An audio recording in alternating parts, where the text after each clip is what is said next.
प्रभु यीशु मसीह के नाम में आप सभी का बहुत बहुत स्वागत। दोस्तों, मैं डैनियल राज वीडियो नंबर 13 में आपका स्वागत करता हूं। फेसबुक, यूट्यूब, इंस्टाग्राम, इन सभी पर आप मुझे follow, subscribe, bell icon press ज़रूर करिएगा। मेरा मकसद शॉर्ट वीडियोस को बनाने का एक ही है कि प्रतिदिन के जीवन में आप लोगों के लिए आत्मिक खुराक लाई जाए।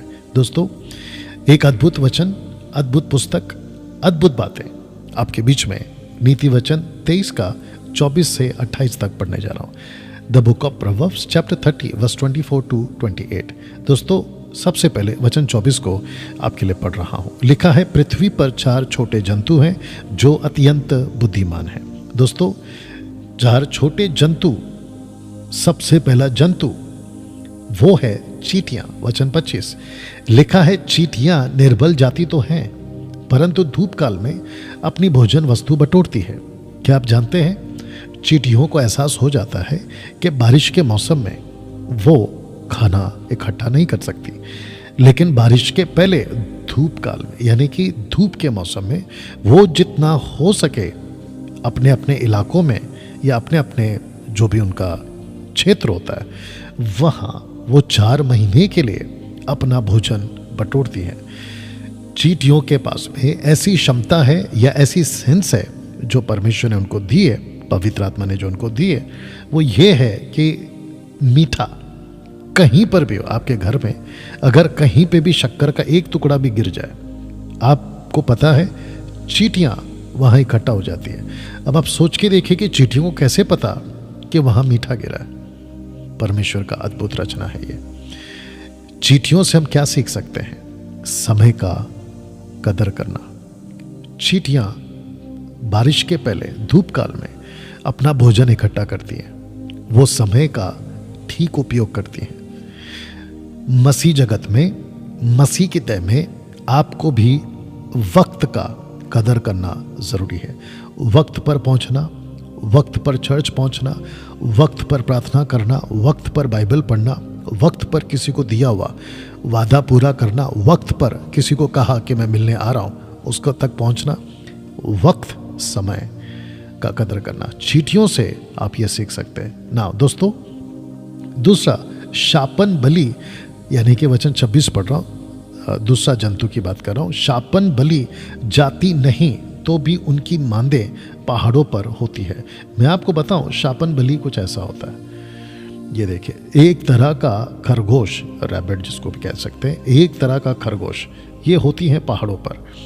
और जो चींटियों की बात कर रहा था वो ये है ना। दोस्तों, वापस आ जाते हैं।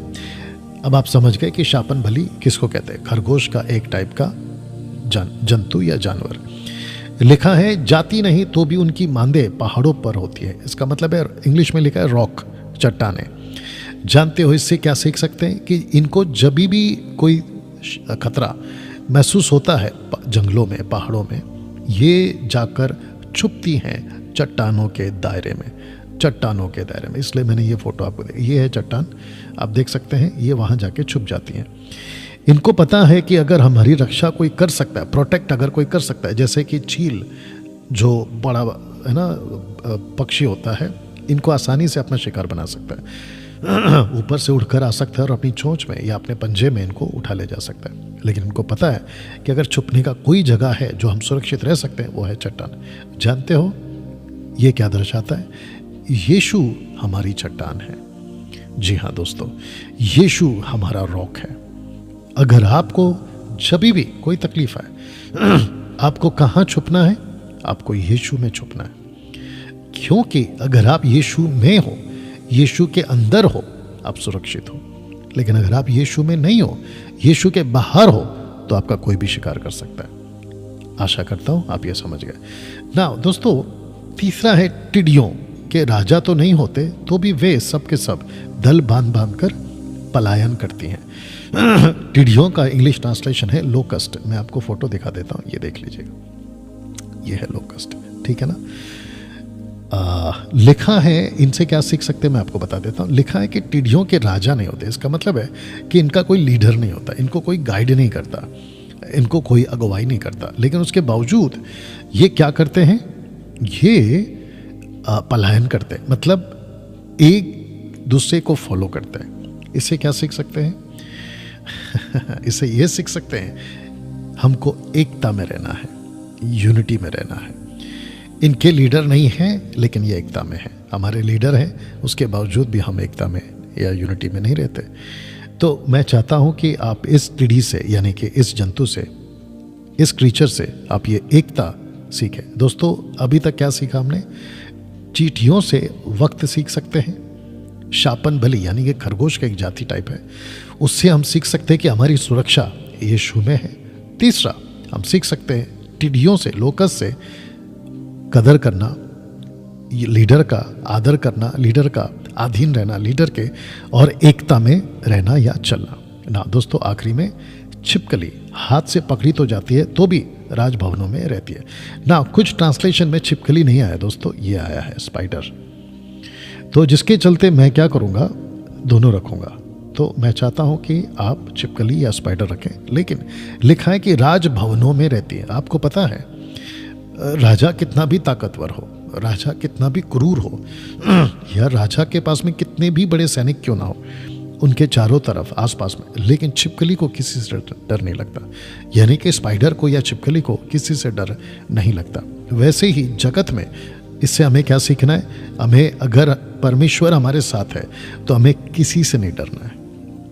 दूसरे शब्दों में मैं ये नहीं कह रहा हूँ कि सड़क पर जाओ और है ना किसी के साथ में भी झगड़ा करो, नहीं नहीं नहीं, मैं उस डर की बात नहीं कर रहा हूँ। मैं बात कर रहा हूँ कि जीवन में छोटी छोटी बातों को लेकर डर जाना, कुछ हादसा हो गया उसको लेकर डर जाना, अचानक कोई न्यूज़ सुन लिया उसको लेकर डर जाना, नहीं, वो नहीं डरना है। मैं उस डर की बात कर रहा हूँ, ठीक है ना।